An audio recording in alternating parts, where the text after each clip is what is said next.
Okay, so this is part three, and I think hopefully we won't need to stop again. So next up is Batman Off-World number 3. Look at that cover, that's just amazing.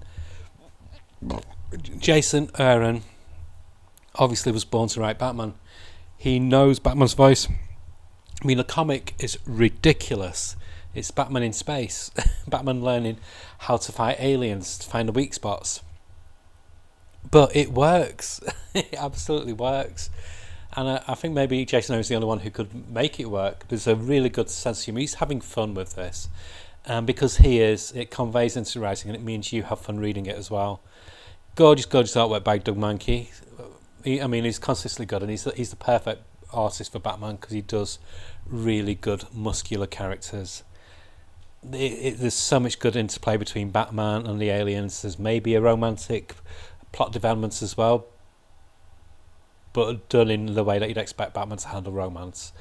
And yeah, it keeps the plot chugging along. It makes you're invested. He makes you invested and care for a fight robot. I don't know many writers who could do that. But yeah, it's one of my favourite miniseries of the year, and I hope I would love if when Ram V finishes his run, or when Chip Zdarsky finishes his run, that they offer Jason Aaron one of the Bat titles, because he's got his voice down perfect. He'd be a perfect Batman writer. I give this a 9 out of 10. I love it, absolutely love it, and I do recommend picking it up.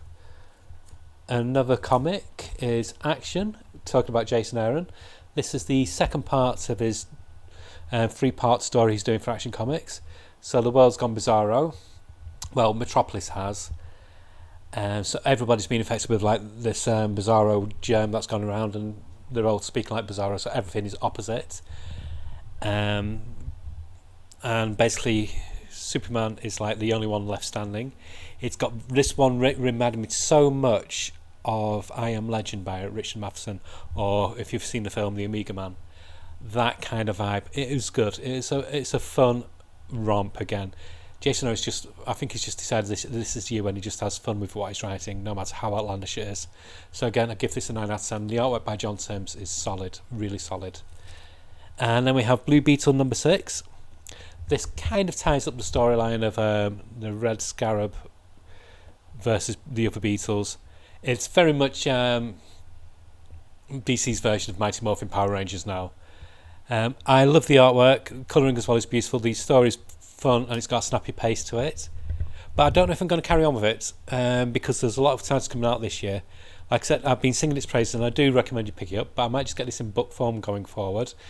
Because I think it might read better that way as well. I'd give it an 8 out of 10. It is really, really good, but there's a lot of new stuff coming from DC, some few things from Marvel, and a lot coming from other companies that I'm interested in trying out this year. So some titles I've got to be ruthless with, and this could be one of them. But I do recommend you try and get, if you can, if you've got space in your budget.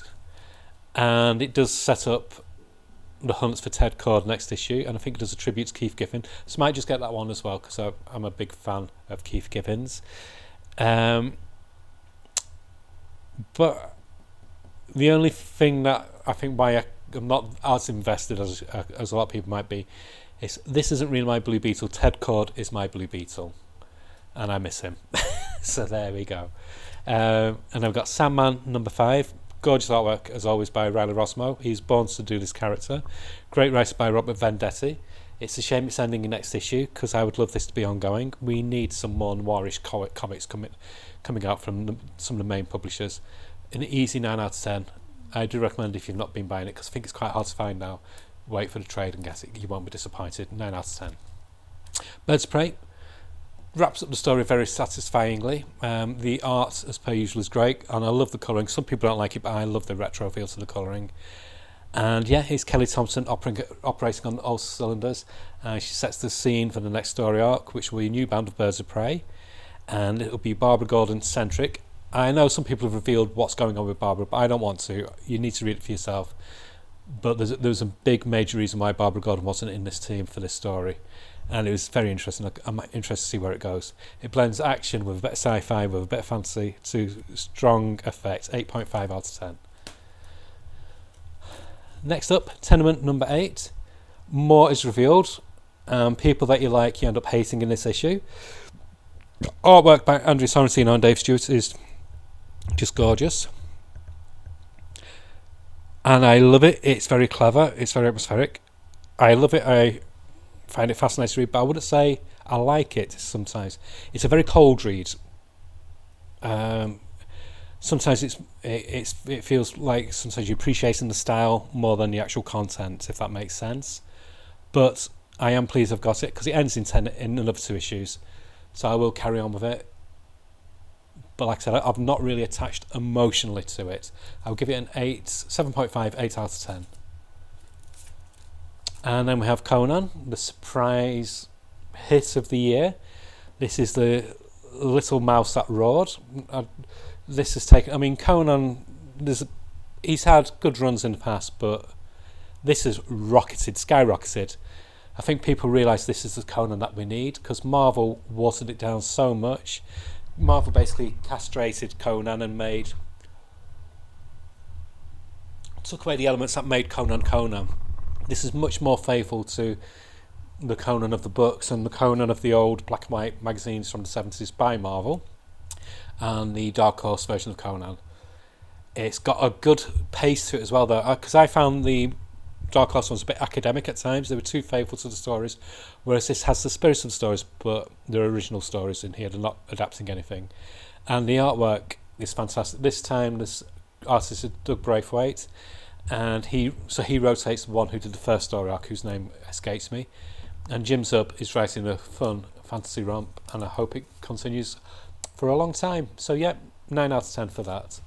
And then last but by no means least, the final book of Christian Ward's Batman City of Madness. So this is Batman meets Cthulhu, or Lovecraft, the Lovecraft universe. And this is my pick of the most beautiful comic of the end of 2023 and the beginning of 2024. This is just absolutely jaw-droppingly stunning. The story was easy to read. It flowed really well. I think it's some of the most adventurous artwork we've seen for Batman in a long, long time. It may be even since Arkham Asylum. It's all. But I love Christian Ward's colours. For a Batman title, he uses very vibrant colours, which is a bit of a shock to the system at the same time. But it helps develop the nightmarish, claustrophobic feel of this universe that he's thrust Batman in, of this Lovecraft meets Gotham, and it's just genius.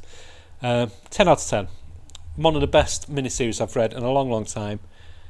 And you forget it's a Batman comic. It's this new, unique beast. And this gives me high hopes for the Elseworlds range of titles that are coming out starting in June from DC. If they can keep it to this level where it's familiar, but it's unfamiliar at the same time, where you have that excitement because you've not got a clue where the story could go, they're going to be on a hit with the new Elseworlds. But this, yeah, fantastic read. If you've not been buying it, I think it's still quite easy to get hold of. I do recommend you buy it. Cause I love this big European album size, what they do it in. But if you can't, then do get the collection edition when it comes out. But yeah, 10 out of 10, absolutely gorgeous book. So that's it. So this has been my review in 3 parts. Oh, thanks to my phone. Okay, bye. Oh, by the way, hopefully sometime this weekend I'll do a look at the new number 1s coming out in May from DC, Marvel and Image. Okay, hope you have a good weekend. Bye.